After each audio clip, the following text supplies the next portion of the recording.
Right, if everyone could get ready for the next panel that we've got coming up on postmodernism, which will be very interesting. It's going to be chaired by Nikos, and his surname is Soterikopoulos. English isn't my first language, so that's true.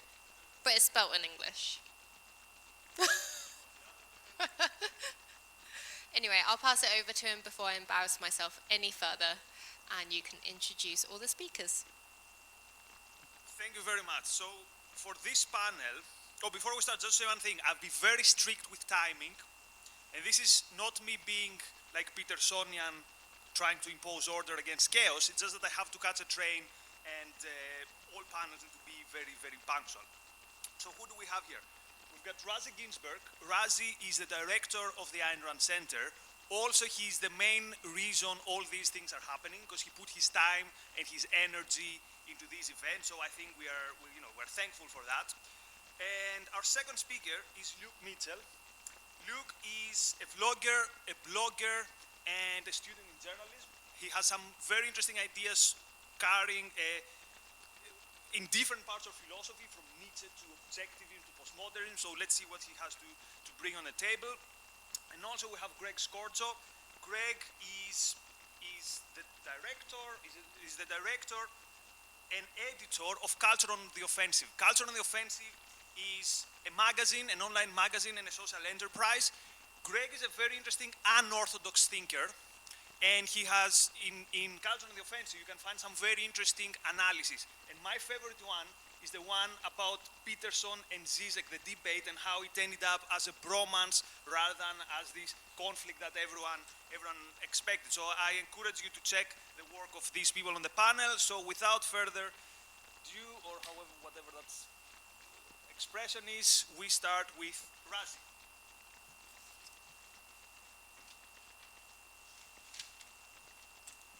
Right, so this was mentioned in the philosophy panel that there are many issues with just defining postmodernism, and I don't know that I can do it justice or fully understand it, which is also a problem I have with Peterson in general. But when Peterson talks about postmodernism, his criticism is focused mostly on the politics, and I think much of it is valid. So he points out that the movement dominates the humanities in academia. It opposes the exchange of ideas, and it rejects identity as pertaining to the individual rather than the group. So I think the very definition of identity politics is problematic, because it takes a very specific type of identity, which is only those aspects of your actual identity that you haven't chosen, rather than anything you have. So last year, Peterson was in a panel at the Objectivist Summer Conference, and I found it particularly interesting the way he dealt with some of the challenges that he hadn't faced previously. So, and he gets confronted on his positions all the time about statements he makes regarding specific aspects of human behavior, or where he stands on political issues. But on this panel, he was faced with two of the world's leading objectivist intellectuals, Dr. Greg Salmieri and Dr. Yaron Brook. And he was challenged on some more fundamental views he has on the nature of reality and consciousness. So at some point in the discussion, he gave as an example, he posited the question, let's say you have a stack of 6 books and you need to organize them. How do you know how to organize them? And a couple of the options he gave was from the biggest to the smallest, or by the number of times the letter E appears on the first page, and so on. And he says, how do you even know that they're books? How do you know they're not wood fire? And I think, this is when he's faced with this task, essentially, rather than looking into the reason for it and asking why am I organizing my books in the first place, and having that determine the way you organize them. Peterson is pretty much confronted with this chaos, to use his word, of reality. It's, as far as I can tell, a rejection of essentials, which is a very big part of postmodernist philosophy. Earlier in the same panel, he referred to us having a thin layer of knowledge under which there's a vast amount of things we can never know. Now that type of skepticism, and that skepticism is at the core of Peterson's thinking. It's not something he randomly blurted out. That is again a major tenet of postmodernist thinking. I mean, the skepticism in epistemology leads postmodernists to moral relativism. In politics, it often leads to ever-changing and new iterations of Marxism, where clearly postmodernists depart from Peterson. But I think that fact actually begs the question of whether Peterson is truly an alternative to postmodernism or just an inconsistent practitioner of it.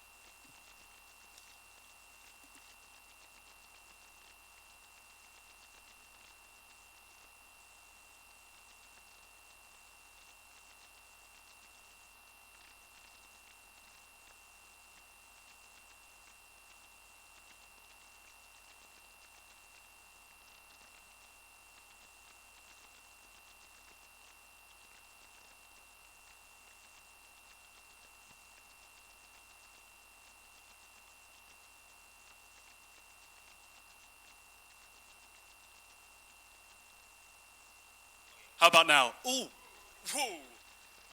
Okay, I'll just slightly rehash what I said. Thanks for pointing that out. So, thanks for Rosie and the Ayn Rand Centre for having me today. As postmodernism and Jordan Peterson's attacks on it are related to each other, I am here to defend postmodernism. So, an attempt to directly define postmodernism is no doubt problematic, as Rosie mentioned, mainly because when I say postmodernism, I could actually be invoking two or three things. So I could be invoking a set of I could be invoking the theory itself, or I could be invoking loosely a historical period as defined kind of as a post-war condition, like an epoch or an era. So we can see that postmodernism, actually defining it as a term, is problematic. And as Kathleen Higgins, a Nietzsche scholar, notes in her essay on Nietzsche and postmodern subjectivity, the texts of thinkers associated with postmodernism kind of deny a coherent and systematic description because they favour a radically fragmented outlook on our experience. So the works of Friedrich Nietzsche predate postmodernist theory by a century, but can provide us a really neat insight into the DNA of postmodernism. A shared sense of discomfort with totalizing moral narratives, a kind of incredulity towards a kind of metaphysics of comprehension, and of course a genealogical approach to history that Foucault and Derrida would then take on in their writing a century later. So I like to keep quotation to a minimum. I know it's a little bit gratuitous, but I'd love to just give a quick blast from a passage of Friedrich Nietzsche's Thus Spoke Zarathustra, because it kind of sets the scene really well for the merits that I will describe of the postmodern method as they relate to Nietzsche and Jordan Peterson. So here's the quote, me speaking as Zarathustra. When I visited men, I found them sitting upon an old self-conceit. Each one thought he had long since known what was good and evil for man. All talk of virtue seemed to them an ancient and wearied affair, and he who wished to sleep well at night spoke of good and evil before retiring.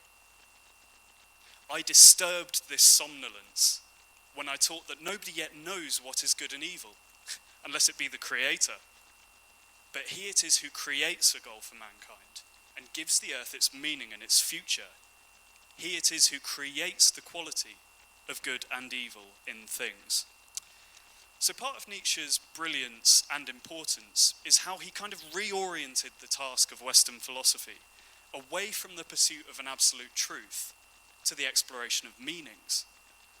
The subject, the individual, then becomes an interpretive centre as opposed to absolute centeredness in a grand narrative. So the method of accounting for morality, as was written in Nietzsche's The Genealogy of Morals, would be shown to influence Michel Foucault and Jacques Derrida, writing just under a century later. They seem to suggest, as Zarathustra starts to here, that systematic morality and its resultant dichotomies, such as good and evil, right and wrong, etc., are not naturally occurring, and they're not metaphysically necessary. They're created by man, and that needs to be acknowledged.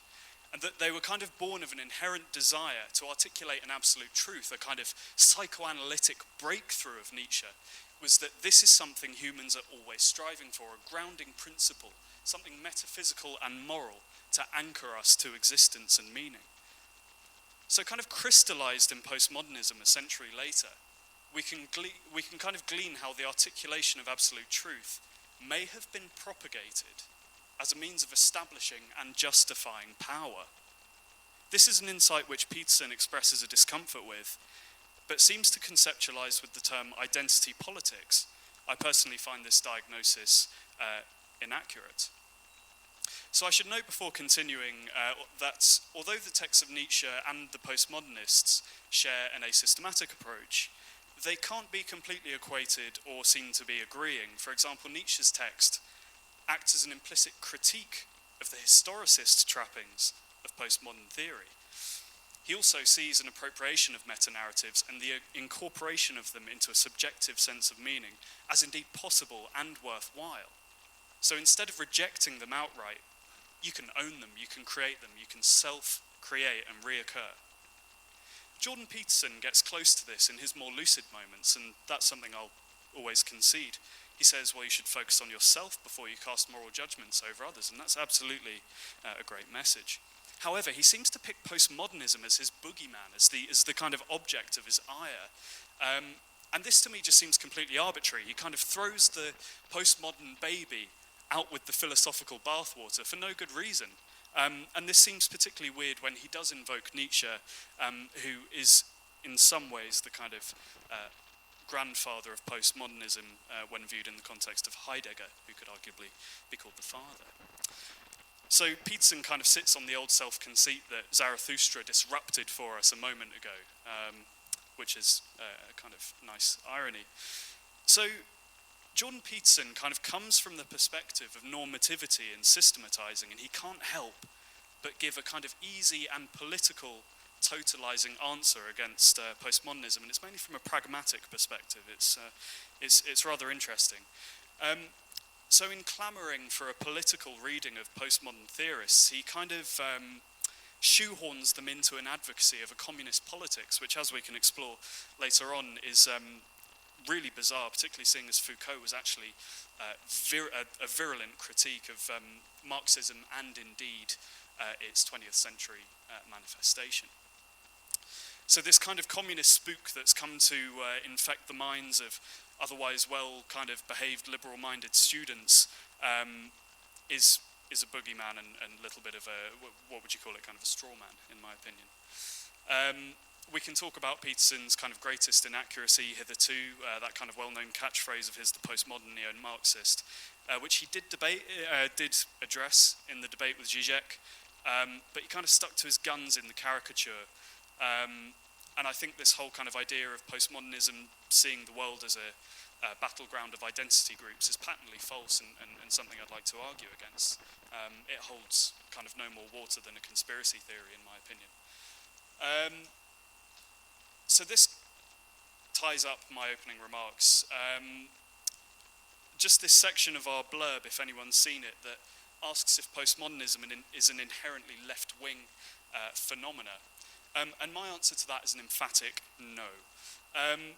Postmodern theory is very broad. It covers areas such as linguistics, morality, cybernetics, and more. And doesn't tie itself down to a politics, because that's just very un-postmodern of it.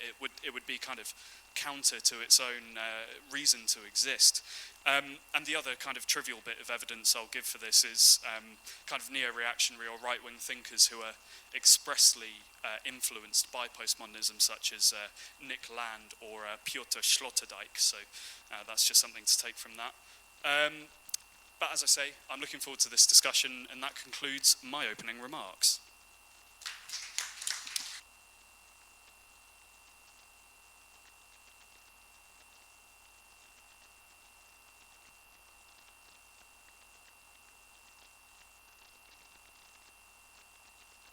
Can you guys hear me? Okay, cool. So what I want to say about Peterson's views of postmodernism and his conflation of identity politics with postmodernism, the 2019 version of identity politics, is that it's a mistake. It's a misreading of postmodernism and identity politics. But I'm very, very uncomfortable with the tendency of leftists to try and show that this is somehow discrediting Peterson, that this is an example of him being a charlatan or a fake scholar or someone who's using conspiracy theories. And the reason for that is that even though this is, I think, a genuine mistake, it's an insightful mistake. And insightful mistakes are what great thinkers are known for.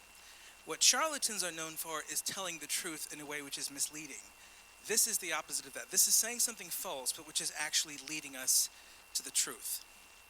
So the thing about postmodernism, which I think makes it incompatible with the modern identitarian left, this is where Peterson gets things wrong, is the ethos of postmodernism is very much influenced by the culture of the 60s.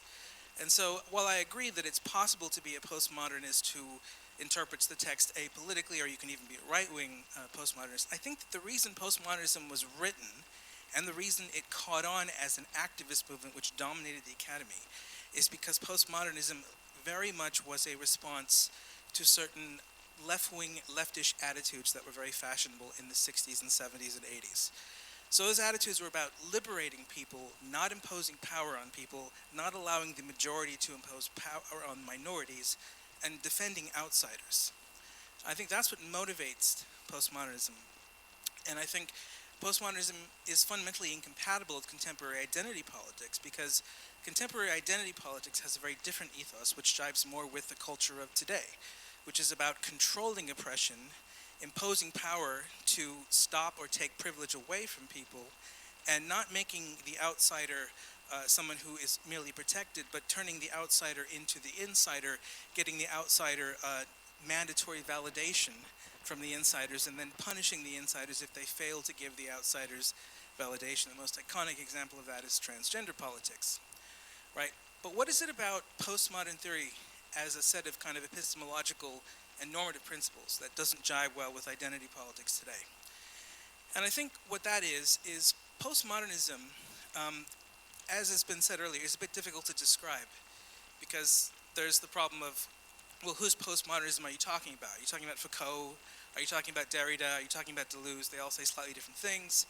But I think regardless of which postmodernist theory most exemplifies what's iconic about postmodernism, there is a set of philosophical claims that are iconic about postmodernism that we can say identity politics is not compatible with in the 2019 version. So first you've got a skepticism about metanarratives. So those are kind of ways of organizing events and things that we experience into patterns that give them shape and meaning.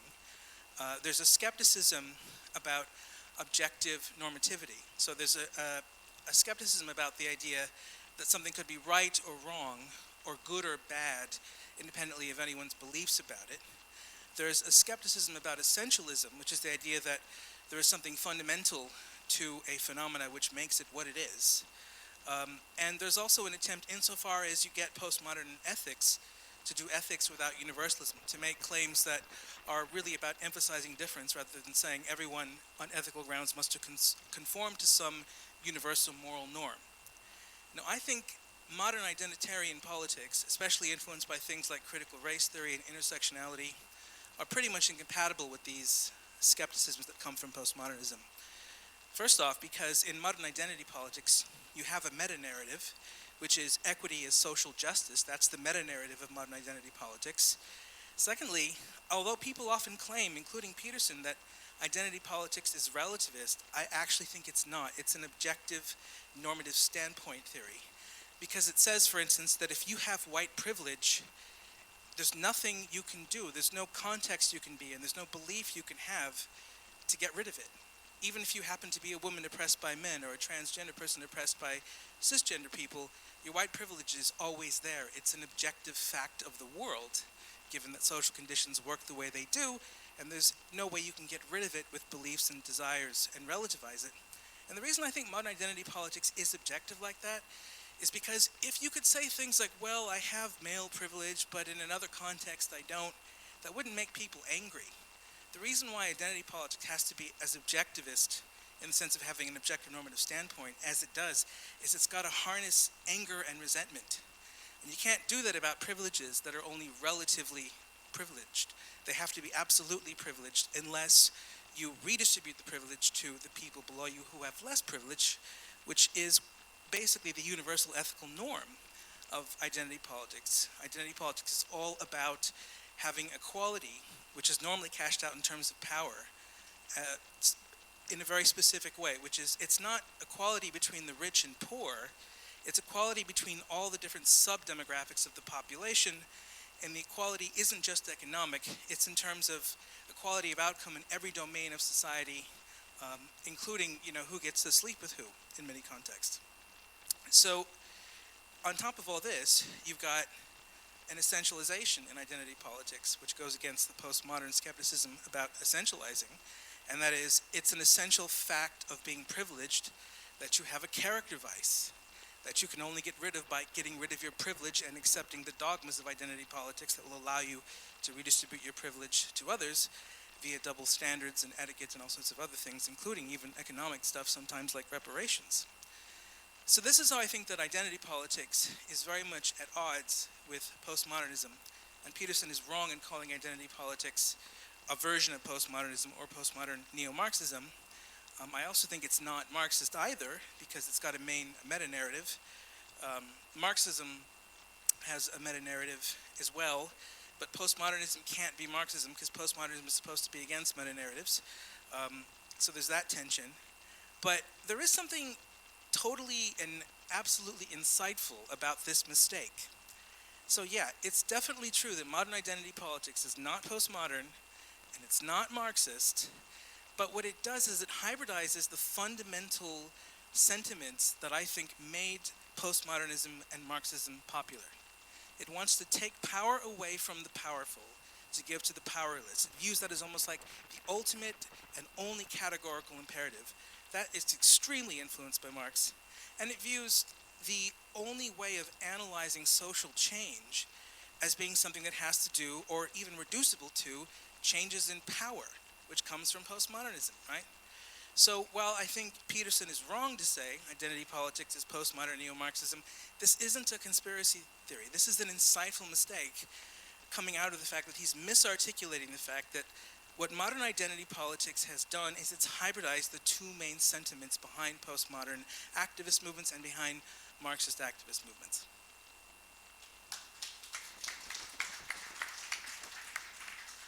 Impressive discipline time-wise from the panel. I'm sure the rooms are in order. So, questions/comments.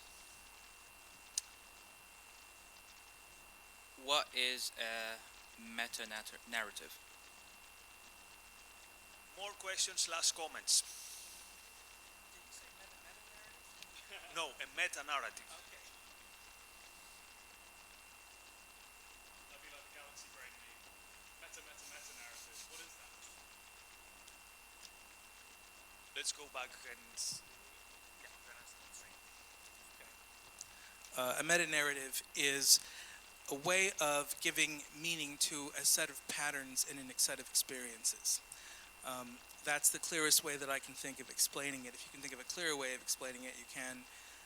But Peterson constantly makes references to meta-narratives because most of what he does is trying to make meaning out of what he sees as the chaos of human experience. Because it's a Greek word, I keep using the meta word because I find it fancy, but I'm not even 100% sure. I'll just add something to that, Greg. I think that's definitely a great answer, concise answer to the question. One thing I'd just add is that interestingly, I think what the postmodernist theories are roughly looking for in a meta-narrative, which was what Nietzsche was trying to set up in the genealogy of morals, is not so much kind of saying, oh, meta-narrative, meta-narrative, meta-narrative, and they're automatically bad. The task of conducting this method of philosophy is largely oriented towards understanding the conditions from which they might arise on a kind of psychoanalytic basis.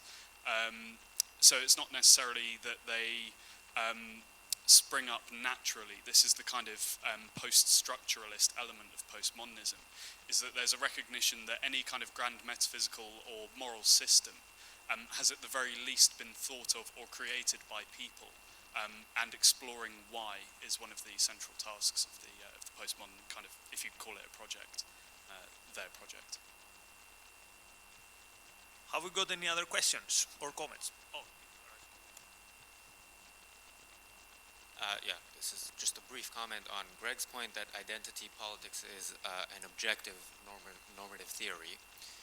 So, first of all, so you said it addresses absolute privileges. So if you have white privilege, not necessarily. I mean, if you're a male and you have male privilege, you can then self-identify as something else. Because it's an epistemologically self-referential philosophy, there is no objective truth there. So it cannot be objective. I mean, objective means that the object of knowledge is independent of our consciousness of it.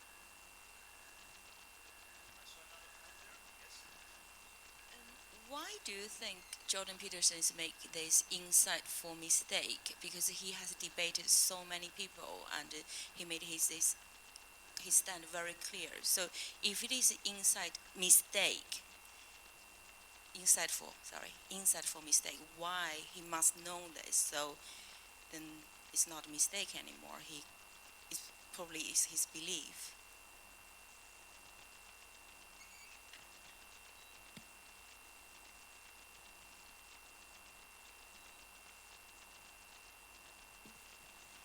I have a very general question, and this is, I guess in your own words and definition, what truly is postmodernism? It's one of those things I've looked it up on Wikipedia, but I still don't really get what it is. And beyond that, what is the actual or supposed benefit of it for society?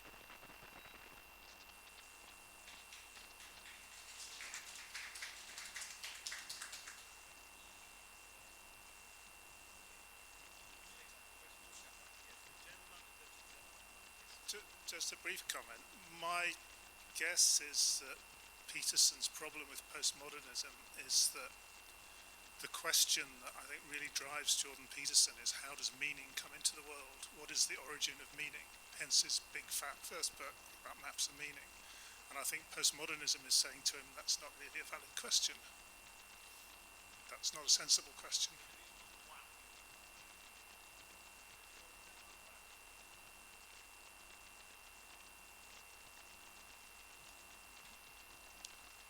So I know Peterson in the past has referenced Stephen Hicks's book explaining postmodernism as one of his main sources for these claims about the links between leftist activism and postmodernism. So would the panel care to comment on the source material and the validity of it, maybe?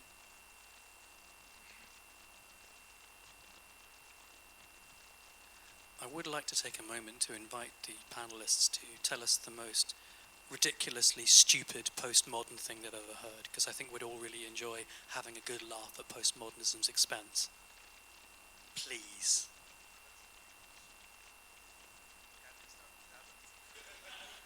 Okay, I have to say that. Sorry, I'm not a speaker, but I have to say that. So I was in a conference in the Basque country. And there was a speaker who thought it's a good idea to put forward his Basque identity to deliver his presentation in the Basque dialect. There was no one in the audience who could understand. So this guy was talking for 15 minutes without anyone being able to understand. But the worst thing is that no one stood up and left the room. I think that was our biggest mistake. Anyway, sorry, I shouldn't be even answering that question. I'm not in the panel. Sorry. So who wants to answer? And in any order, any question that you want. I'll go in order that was presented to me. So I'm going to respond to Rosies' objection. I think what's going on here is you're right in pointing out that identity politics is anti-universalist. It's got double standards for everyone. There's never a sense of like there's a single moral thing that everyone must do except redistribute power to create equality. That's its only real moral norm. And the reason it's, I think, objective, even though it's not universal, it's a bad form of moral objectivism, it's not a good form, is it says under conditions X always do Y, or Y is always obligated under conditions X. That can't be, from what I can tell, a relativist theory. With regards to it being Peterson's interpretation of postmodernism being an insightful mistake, the reason I think it's insightful is because I think he's identifying that these two traditions, postmodernism and Marxism, have hybridized to some extent in their sentiments, motivating identity politics, even though modern identity politics also clashes with several core metaphysical and epistemological principles of postmodernism. When it comes to what's the benefit of postmodernism, I think from the perspective of the postmodernists themselves, the benefit is to allow people to undermine forms of discourse that disempower them, that force the majority's authority on the minority or the eccentric. With regards to the question about Peterson and meaning, and there being more than one meaning and how that's a problem for Peterson that rears its ugly head in the form of postmodernism, I think there's something to that. I think one of the difficulties with what Peterson says is I think meaning has different meanings for different kinds of people. So for very conscientious-oriented people, much of what Peterson says does draw meaning in one's life, but I think if you're a bohemian or an artist, a lot of Peterson's advice would not make your life more meaningful. And when it comes to things like what's the most stupid postmodern thing you've ever encountered, probably the most stupid postmodern thing I've ever encountered was a radio talk show where a woman said people are broken windows, and I thought she was going to elaborate and say that was some kind of a metaphor, but she seemed to literally be saying people are broken windows. And when the host pressed her on this, she said, you wouldn't understand because you haven't read Foucault. Nice. That's funny, actually. That's one of those kind of great errors when one's conducting philosophy. Oh, if only you had read the, this 800-page tract, then you'd understand what I'm saying, but you clearly don't. So I'm going to basically kind of combine, Zubi, your question and this chap over here, because I think they're interestingly linked.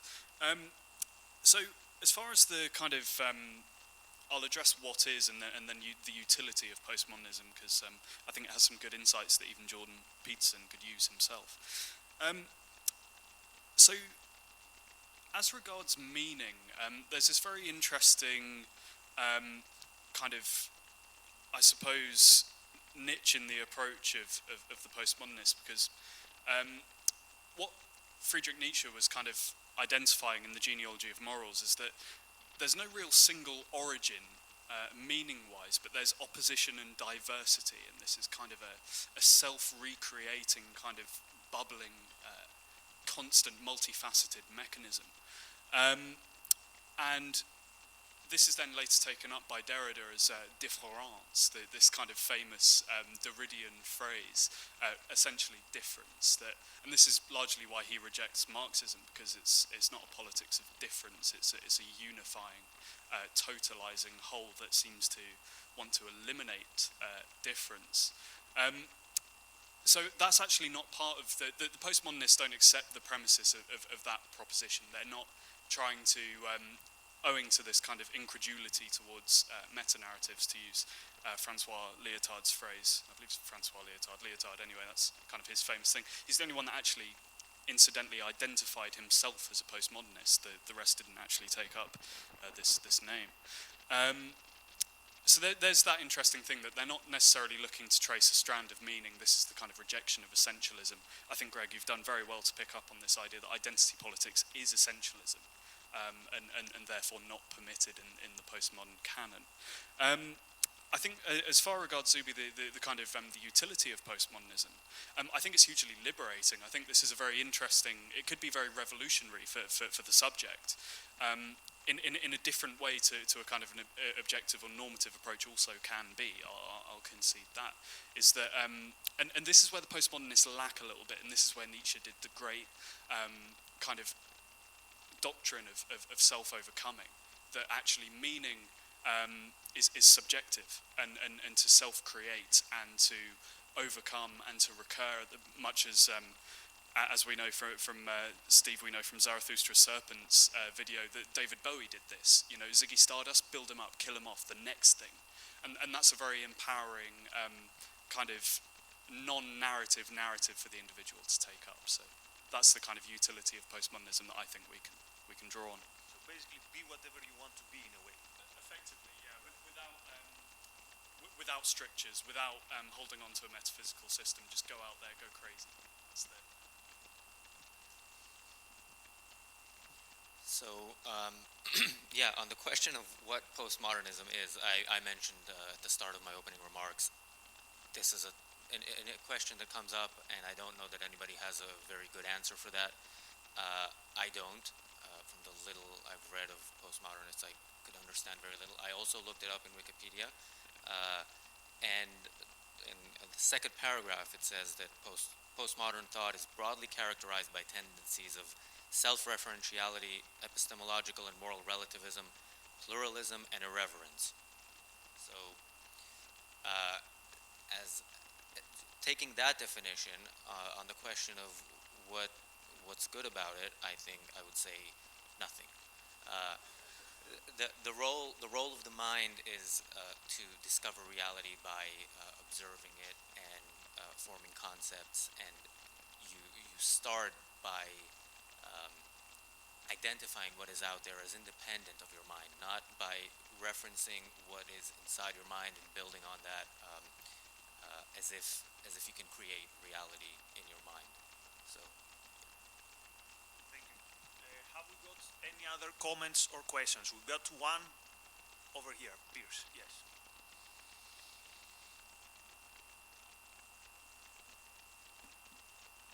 Thank you. I share Rosie Ginsburg's worry about what postmodernism actually is, but there are various levels at which you raise the question. One can say at a very basic level that postmodernism is, as you say, to do with relativism, the idea that in certain areas like morality, or more likely knowledge in general, there is no one true stance on reality. There are, or as Peter Winch put it when talking about the Azandi tribes, there are multiple rationalities, and it's hard to know what this actually amounts to, but it could be something interesting. But could I just sort of motivate the case of postmodernism? Because although, I'm not a postmodernist, and I think it is very hard to understand, there is a sort of thinking behind it, which to do with Foucault's idea that knowledge is power. And it's simply that the common sense thought that if you have a lot of power, financial or political, whatever, and you have certain beliefs, you have the means to spread those beliefs far more than those without power have the means. If you control large parts of the media, for example, if you own a newspaper, you have power to spread the beliefs that you favor, and they are likely to be the beliefs favored by your own class of people. It's a perfectly Marxist thought. It's not absurd. In fact, it's absolutely true. It's not the whole truth, but it's true. Now, I think where postmodernism goes wrong is, especially when people try to tackle these issues and they're not particularly philosophically acute, because it's very difficult to sort these thoughts out, is where you proceed from the view, this is what group X wants you to believe, and it has the means to make you believe it, or to induce you to believe it, to this belief is an intrinsically X belief. So this belief is something which is intrinsically white, or intrinsically black, or intrinsically Jewish, or whatever it might be, and you get conspiracy theories around that. It's like magical thinking. You start off with the perfectly sensible thought that powerful people and classes have the ability to spread their beliefs more easily than those without power. It causes people to believe things which in fact suit a ruling class, to the very different but similar sounding thought that the beliefs themselves are per se tainted by that class interest. That's a move which I always try to get my classes to see when I used to teach this stuff. And some people do see it, and once it's made clear, you can see it. But it's a kind of magical thinking that has to be detected, and then and then analyze both thoughts separately. Just a comment. example of this, which we hear all the time, is as a black woman, I believe that. As a heterosexual male, I believe that. Yeah. Have we got any other comments? So let's have our parting thoughts from the panel in reverse order, which means Greg, Luke, and Razi. Okay. With regard to the comment about knowledge is power and how that can get misconstrued in quite bad forms of magical thinking, I think the reason why it gets misconstrued is more because it's been taken on by the left than because of postmodern theory itself.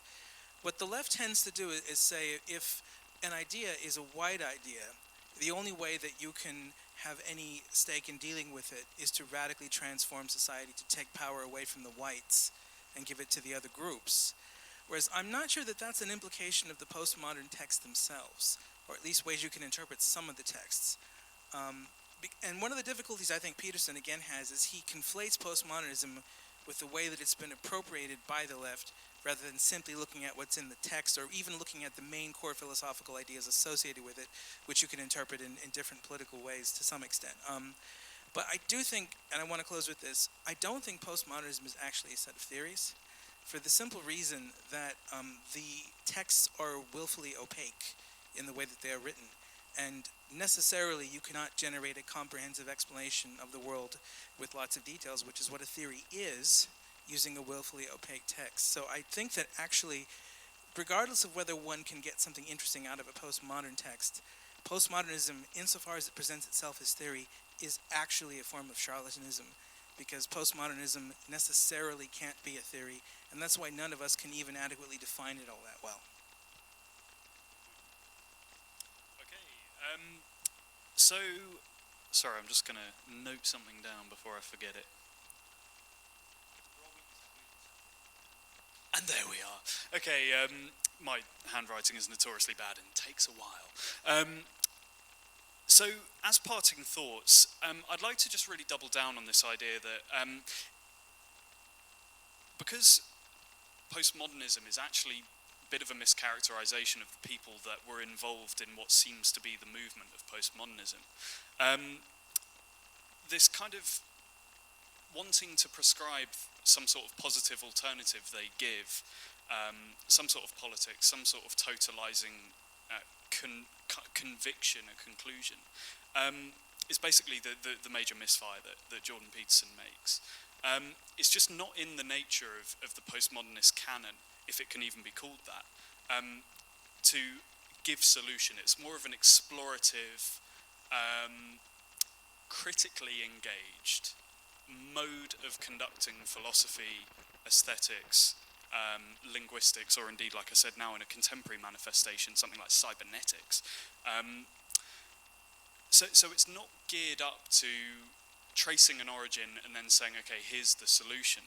And this is the really interesting thing about Marx and postmodernists, because there's a writer called Roy Boyne who he wrote a book about Foucault and Derrida called The Other Side of Reason. And he traces the relationship in a chapter between Foucault, Derrida and Marxism. And he kind of says, well, they're kind of for and against in interesting ways. So the capacity in which they're for Marxism is basically saying, what the Marxist kind of dialectic does is it exposes the false claim, what they would see to be the false claim of the bourgeoisie to truth. That's what Marxism exposes. But then they'd also say that, as we've said, it is a totalizing meta-narrative, as can be described that way, but also that the actual manifestation of Marxism basically just did capital, but in a different way. That was the kind of great mistake of communist regimes in the 20th century, and one of the things they couldn't resist doing was that as soon as communism was enacted, the bourgeoisie were back, and you had capitalism or state capitalism. So that would probably be their critique, Foucault and Derrida. But I think the overriding point is that particularly Derrida just isn't particularly interested in this. I mean, he was his work in kind of post-structural linguistics, I think, is it basically is more important than what he may have thought about politics. In fact, in one book I read, he even in an interview said that he's actually of something of a conservative inclination, which is interesting. But I think postmodernism, in some ways, is essentially conservative in its insights. It can, it can kind of look at the, particularly as a kind of Enlightenment critique, as a kind of post-Enlightenment critique, looking at the lineage of the Enlightenment and thinking, okay, how has this left us in the postmodern condition? And then we're talking about history. We're talking about the kind of post-war. I mean, it's a shame we didn't get onto a lot of this, but there are kind of these more these insights in which postmodernists proved themselves to be prophetic in terms of, for example, Baudrillard's kind of simulacra. What is it? It's kind of like a representation without origin. That there's a lot of illusion around, and as the great Don Cupid put it in his Sea of Faith documentary, somebody chokes on it, and the first person to choke on illusion in a big way was Nietzsche, and postmodernism just came back to say, look, he was saying some good stuff. They don't completely agree with each other, but the insights are good. I think Jordan Peterson, as Razzie you said, but perhaps in a different way, is something of a practitioner of postmodernism. He just doesn't want to admit it. I think he's slightly arbitrarily chosen postmodernism as a kind of, as an easy enemy. And I think I've been in this position before. I think it's easy to buy into that because he speaks in it in such a way that he purports to be authoritative. He is on many issues. But I think he should just concede a little bit more to postmodernism, not be so tied down and buckled down. I will finish shortly. Sorry, I will definitely round up now. But Jordan Peterson, if you're watching this, which you're probably not, because why would you give a forgive me shit about what I'm saying? Jordan Peterson, if you're watching this, just go back to the text, man, and check out postmodernism because it's all right and it's not all that bad. Yeah, so Dr. Ben touched on the point that the point about relativism, the moral relativism. There is no one truth, basically, if you're a relativist. And this is why I say there is nothing good about postmodernism. I am a strong believer that mass murder is wrong for everybody. It's not wrong in my reality, but right in somebody else's reality. So I completely reject relativism, and I kind of fail to understand how postmodernists can be as judgmental as they are if they are against the idea of universal morality. So they judge whole races and genders as evil, and on some points, I would say, again, there are similarities in their approach, at least in the fact that they are deterministic in their approach to, let's say, just gender, because so is Jordan Peterson. Now, if we're talking about how they intentionally use language in a way that makes it more difficult to understand, and I think Derrida, I'm not sure about this, but I think he actually admitted to doing that on purpose. Now, language is primarily a tool of cognition, as Rand points out, not a tool of communication. You have to have ideas in your mind before you can communicate them. So, if you are intentionally presenting things in a way that is more complicated than is necessary for them to be understood, you are waging a war on the mind. And I can go into some more of Rand's philosophy, but on the most basic level, she says our mind is our tool of survival as humans, and that is what postmodernists are fighting against. So we should take that into account when we read them. Right. Very good timing. So let's go get caffeinated, and we're back at 5 for the panel on psychology. A bit earlier, yeah. Let's take 20 minutes. A big round of applause, please, for the speakers. Thank you very much. Okay. See you in 20.